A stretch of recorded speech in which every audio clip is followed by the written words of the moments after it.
छत्तीसगढ़ के मुख्यमंत्री भूपेश बघेल जी, हेलो।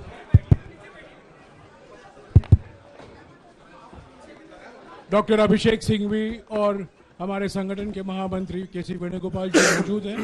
मैं राहुल जी से गुजारिश करूंगा, वो पहले आपको संबोधित करेंगे, बाद में आपका सवाल जवाब देंगे। राहुल जी।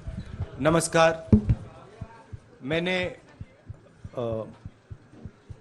आप सब से काफ़ी बार बोला है कि हिंदुस्तान में लोकतंत्र पर आक्रमण हो रहा है और इसका हमको हर रोज नए नए उदाहरण मिल रहे हैं। सवाल मैंने एक ही पूछा था,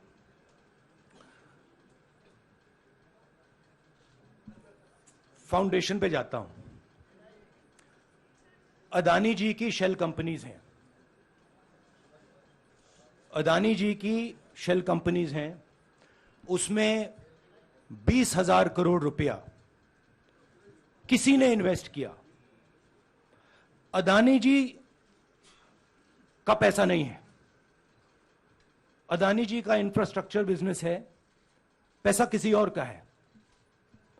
सवाल यह है, ये जो 20,000 करोड़ रुपए हैं, ये किसके हैं? यह सवाल मैंने पूछा।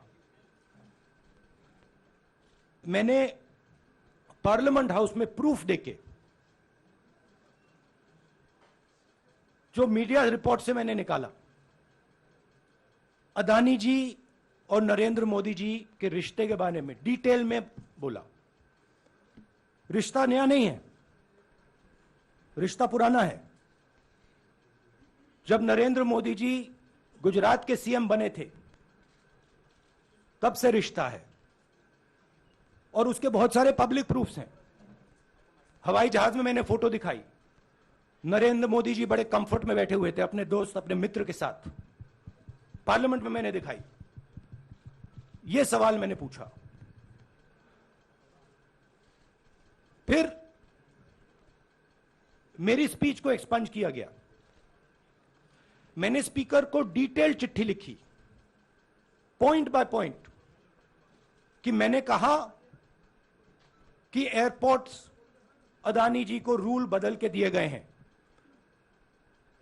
ये लीजिए रूल की कॉपी जिसको बदला गया है। चिट्ठी लिखी, कोई फर्क नहीं पड़ा। फिर मेरे बारे में मंत्रियों ने पार्लियामेंट में झूठ बोला कि मैंने विदेशी ताकतों से मदद मांगी। मैंने ऐसी कोई बात नहीं की है। मैंने कहा स्पीकर से, मैंने जाके कहा, स्पीकर सर, पार्लियामेंट का नियम है कि अगर किसी मेंबर पर कोई एक्यूजेशन लगाता है तो उस मेंबर को जवाब देने का हक होता है। मैंने एक चिट्ठी लिखी, उस चिट्ठी का जवाब नहीं आया। दूसरी चिट्ठी लिखी, उस चिट्ठी का जवाब नहीं आया। फिर मैं स्पीकर के चेंबर में गया। मैंने स्पीकर सर से कहा, स्पीकर सर, यह कानून है, यह रूल है, इन्होंने झूठा आरोप लगाया है, मुझे आप बोलने क्यों नहीं दे रहे हैं? स्पीकर सर मुस्कुराते हैं, कहते मैं नहीं कर सकता। और फिर उसके बाद आपने सबने देखा क्या हुआ। सवाल पूछना मैं बंद नहीं करूंगा। नरेंद्र मोदी जी का अदानी के साथ क्या रिश्ता है और 20,000 करोड़ रुपए किसके हैं, मैं पूछता जाऊंगा। मुझे कोई डर नहीं लगता इन लोगों से। और अगर ये सोचें कि मुझे डिस्क्वालीफाई करके, धमका के, जेल में डाल के मुझे बंद कर सकते, नहीं, मेरी वो हिस्ट्री नहीं है। मैं हिंदुस्तान के लोकतंत्र के लिए लड़ रहा हूं और मैं हिंदुस्तान के लोकतंत्र के लिए लड़ता रहूंगा। किसी चीज से नहीं डरता हूं, यह सच्चाई है। अब आप सवाल पूछिए। एक एक करके प्लीज। हम I'll say it in English also. Sorry. I'll say it in English also. The question begins. A few weeks back in Parliament, where I asked the Prime Minister a very specific set of questions.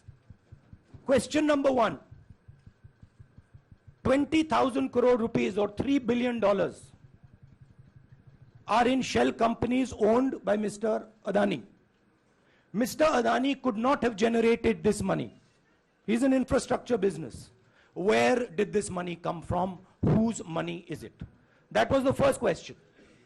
Whose shell companies are there? These companies are working in the defense field. Why does nobody know whose money this is? There is a Chinese national involved in this. Why is nobody asking the question, who is this Chinese national? That was the first question. Second question was, set of questions with proof. What is the Prime Minister's relationship with Mr. Adani? I showed a picture of the Prime Minister and Mr. Adani's plane relaxing. I gave documentation about the defense industry, about the airports, about statements made in Sri Lanka, about statements made in Bangladesh, pictures of Mr. Narendra Modi sitting with the State Bank chairman in Australia. And I put this proof on the table. Immediately after that, the BJP started its work. My speech was expunged. I wrote a letter to the Speaker with a detailed explanation on the defense industry, on the airports, with press clippings, supporting documents, legal documents, and said, this is the supporting foundation of my speech. I have not made this speech, I have not invented this. This is detailed research, here it is. Nothing happened. Nothing was revoked. My speech today is not part of the record of Parliament. The same, by the way, was done with Mr. Kharge. After that, BJP ministers lied about me in Parliament. They made the statement to distract from the Adani issue. The whole game, disqualification, and all these statements are to distract from the central question, whose money is it? 20,000 crores, whose is it? Kiska hai ye? That's the main question. The whole thing is to distract. So, they said that I've asked foreign forces to help India. Most ridiculous statement. I have never made such a statement. You can look at all the conversations I had in the United Kingdom. Not one such statement was made. In fact, I said this is India's problem. India has to resolve this problem, right? A minister lies on the floor of the House. I wrote to the Speaker and I said, Speaker, sir, it is my right as a member of Parliament, when somebody makes an accusation, to state my position. Please let me state my position. The first letter is not answered. I then write a second letter with more details, saying the names and what was said. Still no answer. I then go to the Speaker's chamber and I say, Speaker, sir, what is going on? We live in a democracy. You are the defender of that democracy. Why are you not letting me make my statement? The Speaker smiles and says, I cannot do that. Come and have a cup of tea with me. Right? So this is the whole drama that is being orchestrated to defend the Prime Minister from the simple question, whose 20,000 crore rupees, whose $3 billion went to Mr. Adani shell companies? हाँ जी मोहित, एक minute सबको मौका मिलेगा. राहुल जी, मोहित दुबे हूं मैं. मेरा सवाल ये है कि आप शहीदों. By the way, sorry, I just need to finish that. I left out a part. Look, I am here defending the democratic voice of the Indian people. I will continue to do that. I am not scared of these threats, of these disqualifications, of these allegations, of these prison sentences. I don't care. I'm not scared of them. Okay? These people don't understand me yet. I am not scared of them. They are used to everybody being scared of them. I am not scared of them. Right? And I will continue to ask the question, what is the Prime Minister's relationship with Mr. Adani. It is an old relationship. It is a relationship that began when he was Chief Minister of Gujarat. Mr. Adani constructed the idea of Resurgent Gujarat, organized all that. This is a partnership. It's a close partnership. I'm going to keep asking that question.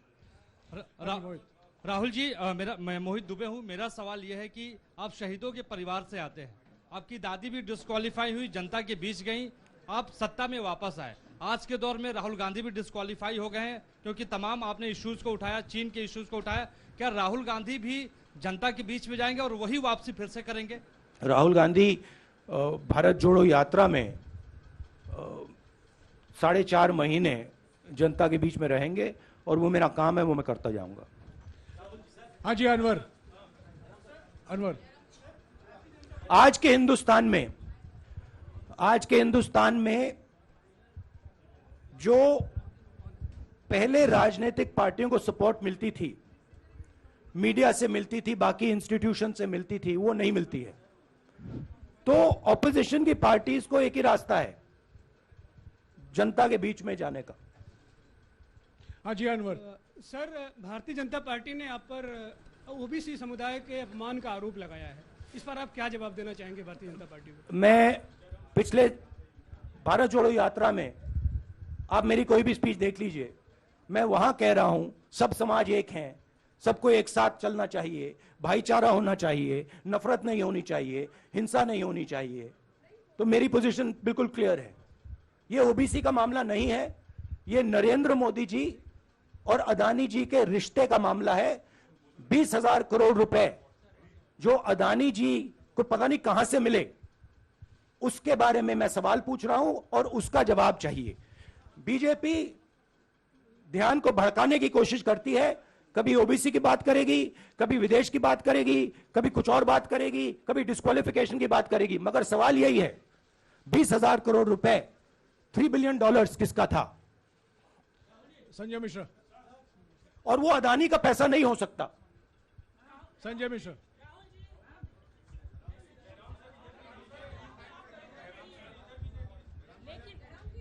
आपने कहा आप डरते नहीं हैं, लेकिन state के target पे है और स्टेट आपके खिलाफ है, पूरी स्टेट, पूरी मशीनरी आपके खिलाफ है। ऐसे में आपके सामने चैलेंजेस बहुत बड़ा है, तो रास्ता क्या है, रणनीति क्या है? देखिए भैया, चाहे स्टेट हो चाहे कुछ भी हो, मैं सच्चाई को देखता हूं। मुझे और किसी चीज में इंटरेस्ट नहीं है, मैं सच्चाई बोलता हूं। राजनीति में यह फैशनेबल बात नहीं है, मगर यह बात मेरे खून में है। मैं और कोई रास्ता निकाल ही नहीं सकता हूं। तो मेरा काम यह है, यह मेरी तपस्या है, जीवन की तपस्या है, उसको मैं करता जाऊंगा। चाहे मुझे डिस्क्वालीफाई करें, मारे पीटे, जेल में डाले, मुझे कोई फर्क नहीं पड़ता। मुझे अपनी तपस्या करनी है। इस देश ने मुझे सब कुछ दिया है। शांत हो जाइए। इस देश ने मुझे सब कुछ दिया है, प्यार दिया है, इज्जत दी है, इसलिए मैं ये करता हूं। हाँ, Supriya. Sir, Rahul sir, BJP के जो लीडर्स आप पे अटैक कर रहे हैं उस पर आप क्या कहेंगे? और इसके अलावा वायनाड, वहां पर जब से खबर गई है, वहां पे लोग बहुत डिसबिलीफ में हैं, प्रोटेस्ट भी इरप्ट हो रहा है। आप अपनी कॉन्स्टिट्यूएंसी के लोगों को क्या कहना चाहते हैं? देखिए, मैंने कॉन्स्टिट्यूएंसी में भी बोला कि वायनाड के लोगों के साथ मेरा पारिवारिक रिश्ता है, फैमिली प्यार का रिश्ता है। तो मैंने सोचा कि मैं वायनाड के लोगों के लिए अपनी एक चिट्ठी लिखूं उनके लिए कि मेरे दिल में उनके लिए क्या है। तो वो तो मैं रिजॉल्व कर दूंगा। उनका, देखिए, बीजेपी के नेताओं का काम यही है। देखिए, वो सब नरेंद्र मोदी जी से डरते हैं, कारण आप जानते हो। नरेंद्र मोदी जी ने कहा कि देखिए, ध्यान हटाना है। वो सब जानते हैं अदानी जी और नरेंद्र मोदी जी का रिश्ता, सारे के सारे जानते हैं क्या रिश्ता है, सब जानते हैं, मगर डरते हैं। तो अगर नरेंद्र मोदी जी ने उनसे कहा कि भैया ध्यान उधर करो, ध्यान उधर करेंगे। मगर सवाल यही है 20,000 करोड़ रुपए किसका है? हाँ, जैनेंद्र। राहुल जी पूरी कांग्रेस पार्टी, सर पूरी कांग्रेस पार्टी ये कह रही है कि आप चाहे वो गुजरात की कोर्ट ने आपको सजा सुनाई या आपका निलंबन हुआ, ये सब कुछ केंद्र सरकार प्रधानमंत्री के इशारे पर हो रहा है। लेकिन बीजेपी कह रही है कि कानून ने अपना काम किया है। तो जो ये दलील है कि कानून ने आपको सजा दी है और उसी की वजह से आपका निलंबन भी हुआ है, इस पर आप क्या कहेंगे? देखिए, लीगल मैटर है, पर ये हुआ है। लीगल मैटर है। मैं हिंदुस्तान के लीगल सिस्टम को रिस्पेक्ट करता हूं। मैं लीगल मैटर पे इस प्रेस कॉन्फ्रेंस में बात नहीं करना चाहता हूं। हाँ संजीव, अगर आपके लीगल सवाल होंगे तो आप हमारी लीगल टीम से पूछ लीजिए। संजीव 1 मिनट। संजीव,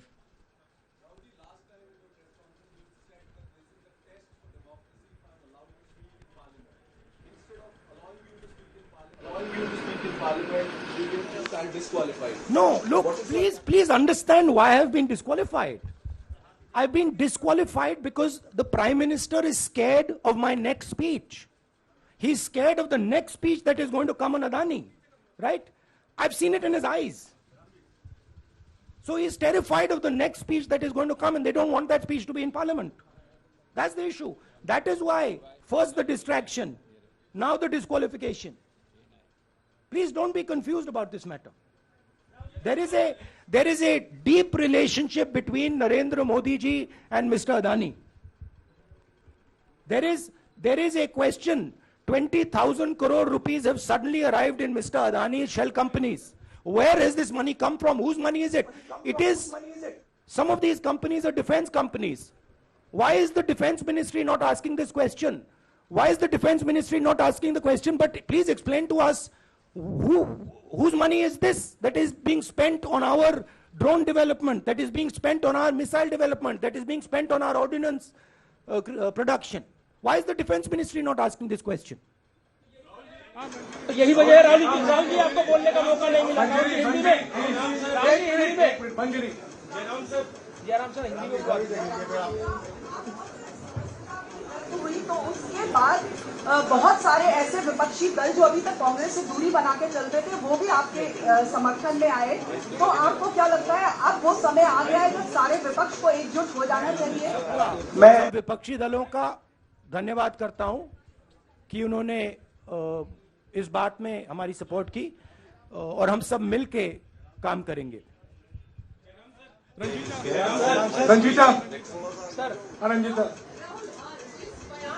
जिस बयान को लेकर आपको ये सजा सुनाई गई है, क्या आपको लगता है, आपको अफसोस है उस बयान को लेकर? क्या कहेंगे उस बयान पर? अब ये लीगल डिस्कशन है, उस पे मैं टिप्पणी नहीं करना चाहता हूं क्योंकि ये कोर्ट में मामला है। मगर मैं जो भी सवाल उठाता हूं वो सोच समझ के उठाता हूं। हाँ जी नीरज। राहुल जी अभी कुछ ही दिन पहले लक्षद्वीप के सांसद मोहम्मद फैजल की सदस्यता गई थी और बाद में हाईकोर्ट ने स्टे कर दिया था।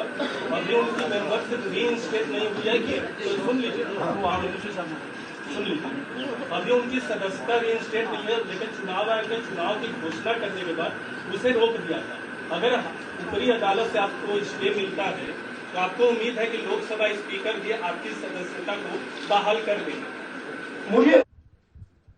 चाहे मुझे सदस्यता मिले ना मिले, मैं अपना काम करूंगा। अगर ये मुझे परमानेंटली डिस्क्वालीफाई कर दें तो भी मैं अपना काम करूंगा। अगर मुझे रीइंस्टेट कर दें तो भी मैं अपना काम करूंगा। मुझे कोई फर्क नहीं पड़ता मैं पार्लियामेंट के अंदर हूं या बाहर हूं, कहां हूं। मैंने आपसे कहा मुझे अपनी तपस्या करनी है, मैं उसको करके दिखाऊंगा। आपके लिए नहीं, आपने कहा कि आपके लिए नहीं, अपने लिए। एक मिनट रमन, आपने कहा कि वायनाड से आपका पारिवारिक रिश्ता है, किसी परिवार के सदस्य को क्या भेजेंगे आप वायनाड में चुनाव लड़ने? Right, Priyanka Gandhi. Up to me, it is up to Congress president कौन जाएंगे। राहुल जी मेरा सवाल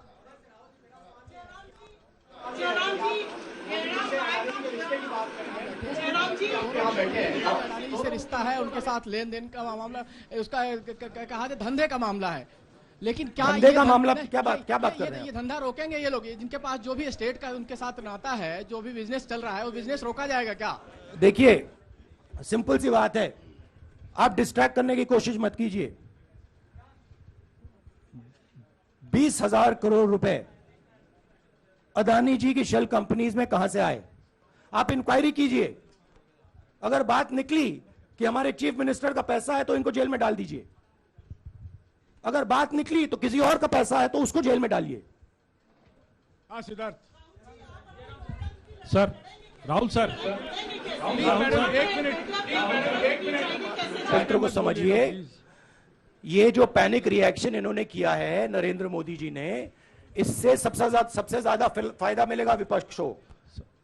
ये इन्होंने हमें हथियार पकड़ा दिया है। ये आप बात समझिए। ये मोदी जी पैनिक में आ गए कि बात निकल जाएगी, ये 20,000 करोड़ रुपए किसके हैं, डर गए, घबरा गए। इन्होंने पूरा सीक्वेंस शुरू कर दिया। ये विपक्ष को सबसे बड़ा इन्होंने हथियार दिया है राहुल जी, क्योंकि जनता के माइंड में अब एक सवाल आ गया है कि जनता जानती है कि अदानी जी भ्रष्ट व्यक्ति है। अब जनता के माइंड में यह सवाल उठा है कि इस भ्रष्ट व्यक्ति को हिंदुस्तान का प्रधानमंत्री क्यों बचा रहा है। यह मतलब अब सब कुछ बीजेपी के लोग, नरेंद्र मोदी जी सब कुछ इस व्यक्ति को बचाने के लिए क्यों कर रहे हैं। दूसरा सवाल, बीजेपी के लोगों ने कहा कि अदानी पर आक्रमण देश पर आक्रमण है। मतलब इनके माइंड में देश अदानी है और अदानी देश है। बात समझिए राहुल जी, मेरा सवाल आपसे ये है कि जब आप ये फैसला सामने आया, आपको मैक्सिमम पनिशमेंट जो है इसमें हो सकती है वो आपके लिए मुकर्रर की गई।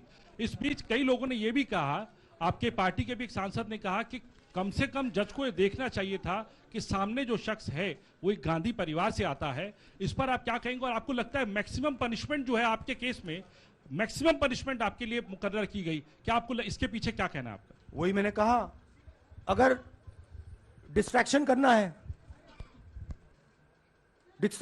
है, मैक्सिमम पनिशमेंट की तो जरूरत है। मिनिमम पनिशमेंट से बात थोड़ी बनेगी। मैं तो सोच रहा था भैया 5 साल होते, 7 साल होते, 10 साल होते, वो भी मिल जाता। मुझे क्या फर्क पड़ रहा है यार। Rajdeep,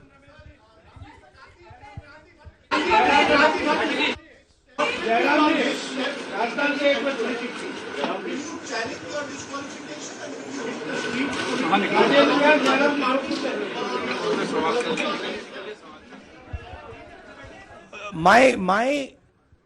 I have only one step, and that step is to fight for the truth in this country and to defend the democratic nature of this country that is under. Please let me finish, Rajdeep, unless you want to answer it for me.